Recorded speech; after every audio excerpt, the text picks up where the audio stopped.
Hello hello आपण मानक मो पूरी ब्लॉग रे स्वागत आ सेठार जाइथिली बाहुड़ा यात्रा देखिया पे तो सेठार मो 2-3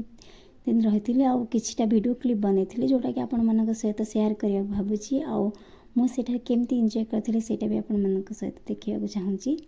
hello guys welcome to my new blog. आम आज बाहुड़ा यात्रा देखा आसचु तो मॉर्निंग व्यू केमती अच्छी चलते देखा। आम जिते सका सका बड़दाण्ड पहुँचलु आ बड़दाण्ड संकीर्तन नाम सब स्टार्ट हो जाता से बड़ दाण्ड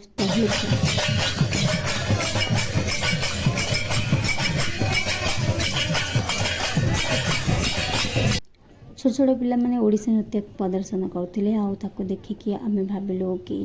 चल बाहुड़ा यात्रा स्टार्ट है तो आम जाकि मंदिर बुलिक आसबरी तो आम जाइलु सका सका मंदिर देखापी बहुत दूर देखो कितने सुंदर लगुच देखला मो छाती बहुत खुशी रे पूरा खुशी खुशी लगुला सेठारे जाकि मंदिर रे भल से दर्शन कर देखि आसलु माँ लक्ष्मी का दर्शन कर आसु आसुका पहुँचु पहुँचुका देखो सबकि रेडी हो जाए छोट छोट रथ भी साइड रेडी हो जाए बाहुड़ी भी आज जगन्नाथ तो सब कार्यक्रम स्टार्ट हो सारी आम पहुँचला बेले प्रभु बलभद्र माँ सुभद्रा पहंडी हो सारी आम ठिया होती जगन्नाथ पहंडी भी देखुलु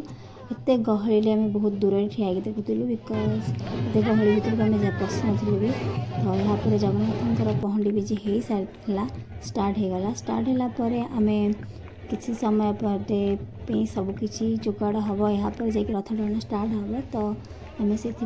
रूम को पलि आसलु जोटा कि क्लिप मैं बनईनी कि आम रूम को पलि आसलु रूम को आसला जिते रथ टଣା स्टार्ट हो गला आम से पुणी थे जाइलु रथ देखापी आ देखो समस्ते जगन्नाथ को डाकू था देखिकी बहुत खुशी लगता है। यापर रथ टଣା भी स्टार्ट होता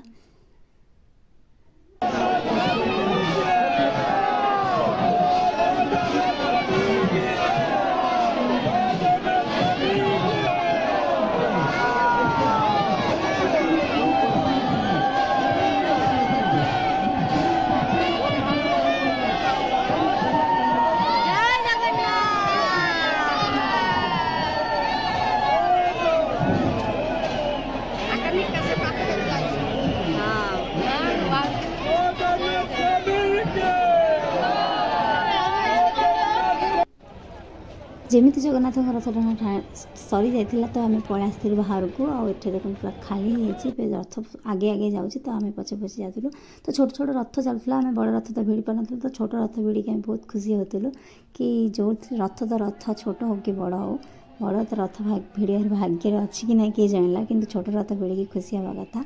यापर आम जमी देखिलु कि बलभद्र आ सुभद्रा रथ बहुत आगू पलि जाता तो प्रभु बलभद्र भी आगे जाके पहुँच जाते तो माँ सुभद्रा पछे तो जगन्नाथ पूरा धीरे धीरे जाता तब नेक्स्ट डे मॉर्निंग रे आम जाइए रथ उपर चतुर्थ मूर्ति की देखापी भल से दर्शन होता कहीं मंदिर भीतर दर्शन ठेला बेला एत खास हुए कि बाहर भल से सका सका भल से जगन्नाथ दर्शन होता माँ सुभद्रा और प्रभु बलभद्र भी दर्शन पूरा भल से होता आम भाविलु कि बहुत समय अच्छी सुनावेश तो आम जाकि समुद्र कूल बुली आसबू तो आम समस्ते बाहर पड़ू समुद्र कूल जावाई तो समुद्र कूल को जाला आसिक बहुत भीड़ होता एत गहली जे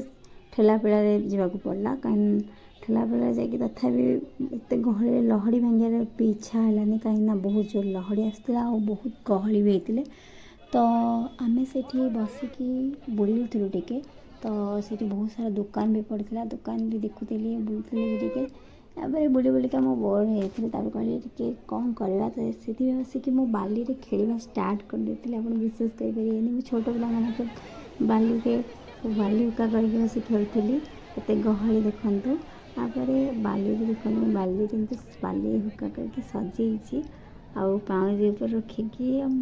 खेलवा स्टार्ट करी कहीं ना तो एकुटिया मुझे तो खेलवा स्टार्ट करदेली। यापर आम जाइलु पॉलिसी मेला देखापी जोटा कि समुद्र कूल पड़ता तो आम से भल से देखिलु